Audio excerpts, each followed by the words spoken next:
Okay, so now we're going to make our mashed cauliflower. I've got my 2 bags of frozen rice cauliflower, and I preheated my pot here because my pots need to be preheated or else they misbehave. So I went ahead and did that. So I'm going to go ahead and put that in there.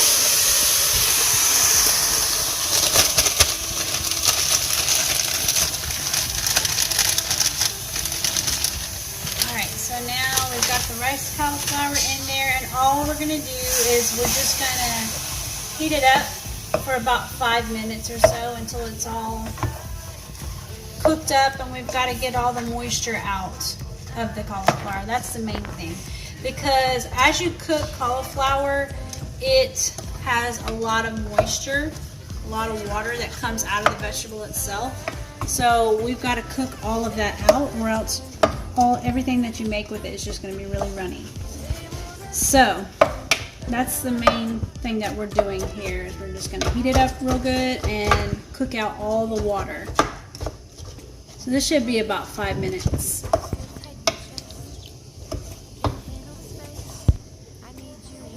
Okay, so I'm still cooking the cauliflower here, and I just wanted to show you just what it looks like as it's cooking.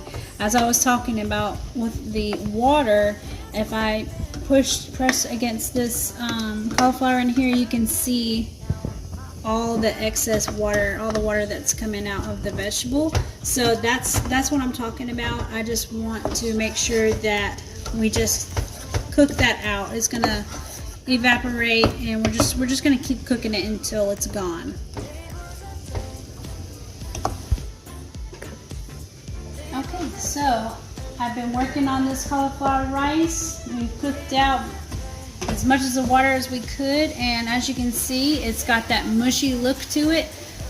So we're going to go ahead and shut off the heat, and I am going to go ahead and I'm going to use an Emerson blender to make my cauliflower, my mashed cauliflower. But if you don't have an Emerson blender, you can use a handheld blender. You can put it in a Ninja blender, whatever you have that could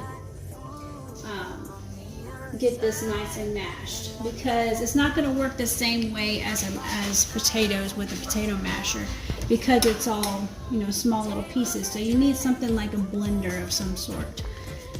So I'm going to use this handheld Emerson blender. I'll show you what it looks like.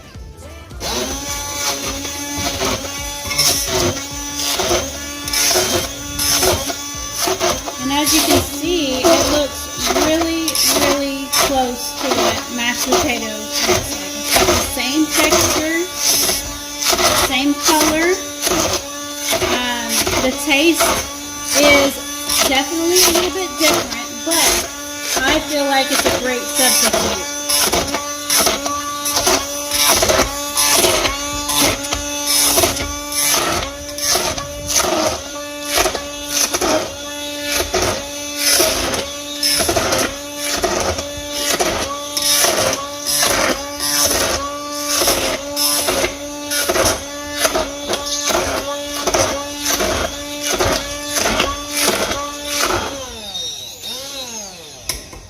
Okay, so now you can see, like I said, it looks just like mashed potatoes. Same texture, same color. It just tastes a little bit different, but we can work with that. It's really good. Okay, so now all we're going to do is just put our butter and salt and pepper in that, and we're going to call that done. So let me grab that. Okay, so we just have our butter. This is about 3 tablespoons. I'm going to go ahead and dump that in there. And we have our salt and pepper. Just going to sprinkle a little bit on there. Pepper. And you can jazz this up with garlic if you wanted to. I mean, whatever you have on hand, if you want to sprinkle a little garlic powder in there, or if you, like I said, you could put some fresh garlic in there, and you can have garlic mashed cauliflower. But this right here is is good to us, and it's real simple. Don't have to do very much, and we will serve that with our roast. So I'm just going to keep stirring this until my butter is melted, and we will be waiting on the roast. Okay, so I let this gravy sit for about a minute, and it's just cooling off, and it's really starting to thicken up pretty good for us. So I went ahead and plated our mashed cauliflower, and I put some of our roast on here, and I am going to go ahead and put our gravy right on top,